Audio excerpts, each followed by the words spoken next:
جی السلام علیکم. وعلیکم السلام. جی میرا نام زویا ہے. میں ریورٹیڈ ہوں. الحمدللہ مجھے 7 ایئرس ہو گئے. ماشاء اللہ. جی تو اب میرے گھر پر سب ہندو ہی ہے, بس میں اکیلے ریورٹیڈ ہوں. تو مجھے آپ سے یہ بات کرنا تھا. ابھی 7 ایئرس سے گھر میں بہت پرابلمس تھی, بٹ میں نے کیسے مینیج کر لیا اور گریجویشن کر لی اپنی. بٹ ریسنٹلی بھی گھر میں بہت پرابلمس ہے ریلیجن کو لے کے, اور میں الحمدللہ نمازی ہوں 5 وقت کی. تو مجھے آپ سے یہ مشورہ کرنا تھا کہ جو کرنٹ سچویشن ہے, جیسے میرے گھر میں جو پرابلمس ہیں, تو اب مجھے کیسے فیس کرنا چاہیے اور میرے حق میں کیا بہتر ہے. اگر میں نکاح کا سوچتی ہوں تو جیسے مسلمس فیملی ہے تو وہ لوگ میرے پیرنٹس کا پوچھتے ہیں.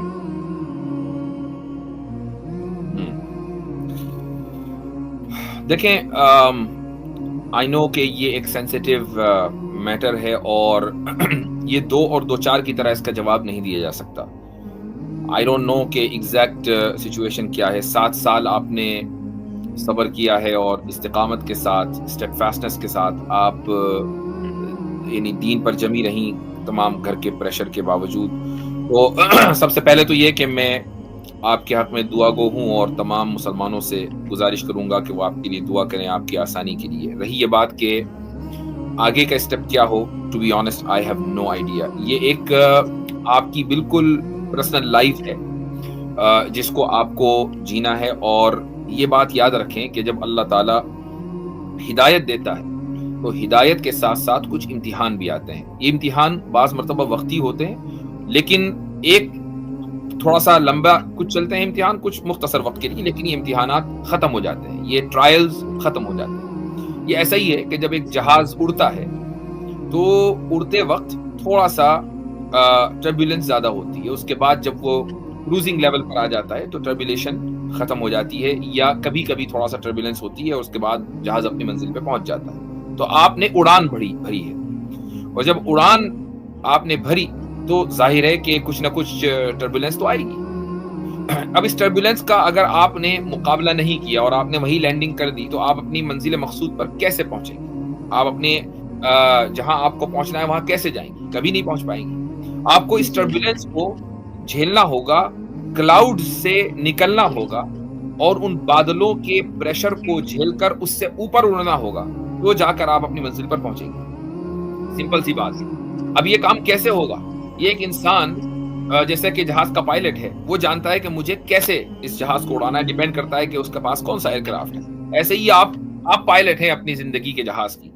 آپ کو ڈیسائیڈ کرنا ہے کہ میں ان کلاؤڈ سے کیسے نکلوں اور آگے کیسے. ابھی کچھ دن پہلے میرے پاس اس طرح کا ایک کیس آیا سوشل میڈیا پر, ویڈیو میں ہی, اور کسی صاحب نے مجھے اپنا نمبر بھیجا کہ بھائی ہمارا نمبر یہ ہے اور ہم اس طرح کی جو خواتین ہیں ان کا تعاون کرتے ہیں, یہ ہماری آرگنائزیشن کا نام ہے. تو اگر وہ میری بات سن رہے ہیں تو اسی جگہ پر اتنے منٹ پر جو گفتگو ہو رہی ہے, کامنٹ میں آپ اپنا کانٹیکٹ یا اپنی آرگنائزیشن کا نام لکھ دیں.